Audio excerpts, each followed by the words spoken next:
ஜகம் நீ அணுவான உலகின் அகலம் நீ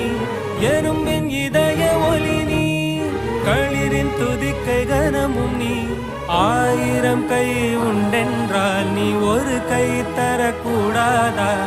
ஈராயிரம் கண் கொண்டாய் உன் ஒரு கண் எனை பாராதா உன்னில் சரணடைந்தேன் இனி நீ கதியே